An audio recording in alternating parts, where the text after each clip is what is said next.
BA semester 6 education paper 3rd B educational statistics advance शैक्षिक सांख्यिकी उच्चतर, इसका पार्ट 4 है। इसमें पार्ट 4 में 59 से 75 क्वेश्चन तक मैंने बनाए हैं MCQ, जो आगामी लखनऊ विश्वविद्यालय की परीक्षाओं के लिए इम्पोर्टेंट हैं। 59 क्वेश्चन। सहसंबंध गुणांक वह अकेली संख्या है जो यह बताती है कि दो वस्तुएं किस सीमा तक एक दूसरे से संबंधित हैं तथा एक में परिवर्तन दूसरे के परिवर्तनों को किस सीमा तक प्रभावित करते हैं। उपरोक्त कथन निम्न में से किसका है? फर्ग्यूसन का है, गिलफर्ड का है, या थॉमसन का है, या थर्स्टन का है? सही आंसर है गिलफर्ड का। Option B is the correct option. सहसंबंध का उद्देश्य दो चल राशियों में पाए जाने वाली संबंध की मात्रा का पता लगाना होता है। ये परिभाषा सहसंबंध की किसने दी? इसके 4 ऑप्शंस हैं। फर्ग्यूसन ने दी, गिलफर्ड ने दी, लेथरॉप ने दी, या गैरेट ने दी? सही आंसर है फर्ग्यूसन ने दिया। क्वेश्चन नंबर 61 है, श्रेणी क्रम विधि द्वारा सहसंबंध ज्ञात करने का सूत्र निम्न में से कौन सा है? श्रेणी क्रम विधि द्वारा सहसंबंध ज्ञात करने का सूत्र rho is equal to 1 minus 6 multiplied by summation d square divided by n with in bracket n square minus 1। अतः ऑप्शन डी सही है। यहाँ पर सूत्र में जो भी संकेत प्रयोग किए गए हैं उनका विवरण इस प्रकार है। रो को कहते हैं श्रेणी क्रम विधि द्वारा प्राप्त सहसंबंध गुणांक, डी स्क्वायर कहते हैं क्रमों के अंतरों का वर्ग, समेशन डी स्क्वायर को कहते हैं क्रमों के अंतरों के वर्गों का योग कहते हैं। इसको इंग्लिश में कहते हैं sum of the scores of differences in rank.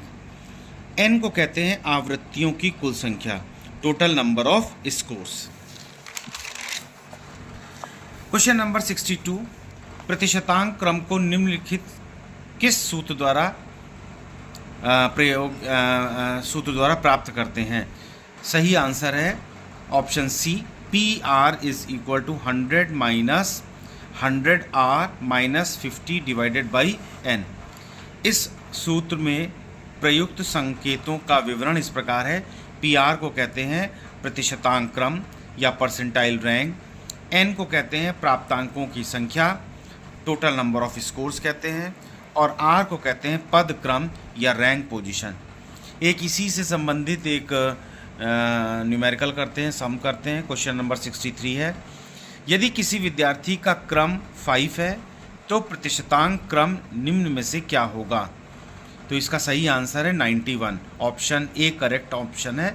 इसको हल भी यहाँ बता देते हैं, छोटा सा है 4 लाइन का। PR is equal to 100 minus 100R minus 50 by n is equal to 100 minus R, क्योंकि यहाँ पे 5 दिया है तो 100 माइनस into 5 minus 50 divided by 50, 100 into 5 500 minus 50 divided by 50, 100 minus 50 450 हो गया। इसको कैंसिल करेंगे तो 9 आएगा, 100 माइनस 9 91। तो विद्यार्थी का प्रतिशतांक क्रम उक्त समूह में या उक्त ग्रुप में 91 होगा। इस तरह से इस क्वेश्चन को हल करते हैं। क्वेश्चन 64 है, व्यवस्थित प्राप्तांकों से प्रतिशतांक क्रम की गणना का सही सूत्र निम्नलिखित में से कौन सा है? इसका ऑप्शन बी सही है। इसका सूत्र है PR is equal to 100 divided by n with in bracket capital FB plus x minus L divided by I multiplied by f। इस फॉर्मूले में जो भी संकेत प्रयोग किए गए हैं उनका विवरण इस प्रकार है। PR को कहते हैं प्रतिशतांक क्रम या परसेंटाइल रैंक, कैपिटल N को कहते हैं समस्त आवृत्तियों का योग, total number of frequencies, capital X को कहते हैं वह प्राप्तांक जिसमें PR की गणना करनी है। इसको हम कहते हैं scores of the required percentile rank. FB is equal to जिस वर्गांतर में X स्थित है उसके नीचे वाले वर्गांतर की संचयी आवृत्ति, इसको बोलते हैं cumulative frequency below L. L को कहते हैं जिस वर्गांतर में एक्स स्थित है उसकी यथार्थ निम्न सीमा, exact lower limit of the class interval in which the X falls. F को कहते हैं जिस वर्गांतर में एक्स स्थित है उसकी आवृत्ति, इसको कहते हैं frequency of the class interval in which the X falls. तो ये इसके संकेतों को मैंने इंग्लिश में भी बता दिया है, हिंदी में भी बता दिया है, जिसमें कोई कन्फ्यूज़न नहीं होगा। और आई को कहते हैं वर्गांतर या वर्गंतराल या वर्ग विस्तार, इसको इंग्लिश में कहते हैं लेंथ ऑफ क्लास इंटरवल। तो ये क्वेश्चन नंबर 64 था। 65, नीचे दिए गए चित्र में x एवं y में कौन सा सहसंबंध दर्शा रहा है। ये x एक्सिस पर x लिया, y एक्सिस पे y है और एक ये सीधी रेखा जा रही है। x और y दो चर हैं, ये वैरी कर रहे हैं, x बढ़ रहा है तो y भी बढ़ रहा है। इसको ये कहलाता है पूर्ण धनात्मक सहसंबंध। तो ऑप्शन ए है सही ऑप्शन। 66, नीचे दिए गए चित्र में x और y में कौन सा सहसंबंध दिखाई पड़ रहा है। यहाँ पर फिर से हमने x पर एक चल राशि प्लॉट कर लिया, y पर एक चल राशि है और इस तरह से ग्राफ आ रहा है। तो जैसे जैसे x बढ़ रहा है वैसे वैसे y कम हो रहा है। तो एक के बढ़ने से दूसरा जब कम होता है तो उसको बोलते हैं पूर्ण ऋणात्मक सहसंबंध।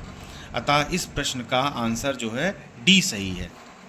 क्वेश्चन नंबर 67, सहसंबंध गुणांक की मात्रा निम्न में से कौन सी उचित होगी।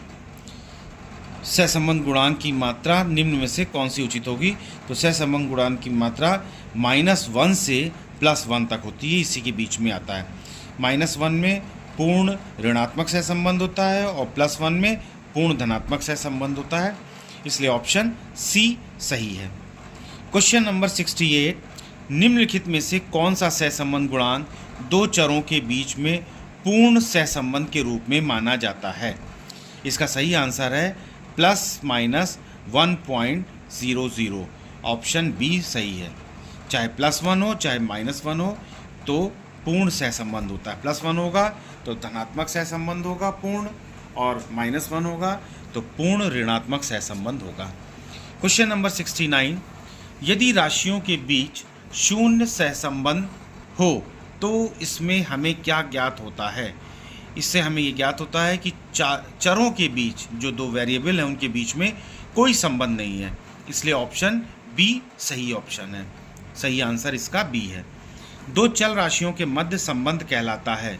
इसके 4 ऑप्शन से विपरीत संबंध कहलाता है, आभासी संबंध कहलाता है।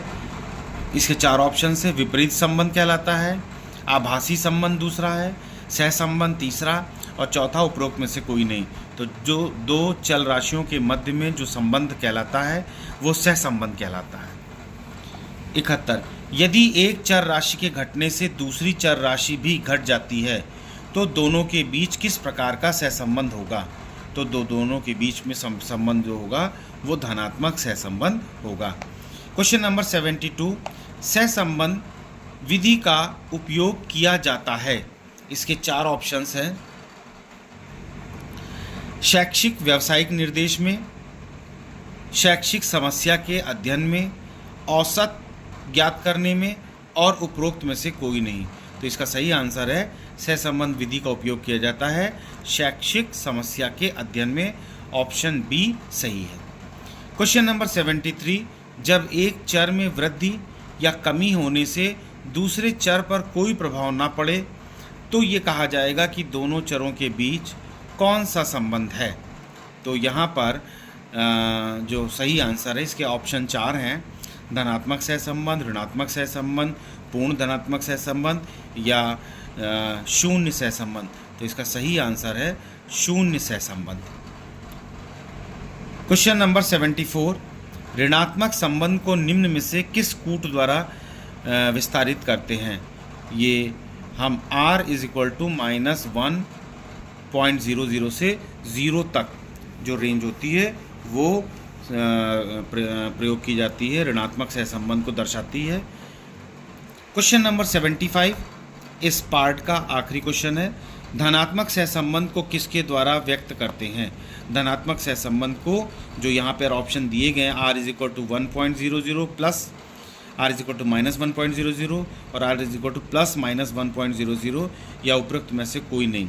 तो धनात्मक सहसंबंध को r is equal to plus 1.00 द्वारा प्रदर्शित किया जाता है, इसलिए इस प्रश्न का उत्तर ए सही है। इस प्रकार इस पार्ट में 75 क्वेश्चन तक मैंने कवर किया है। इस स्टैटिस्टिक्स से रिलेटेड 4 पार्ट मैंने बनाए हैं और 4 पार्ट में कुल 75 क्वेश्चन मैंने MCQ के लिए हैं। इसको पढ़िए, आगे आने वाली परीक्षाओं में ये बहुत हेल्प करेंगे। Please subscribe the channel and like the video।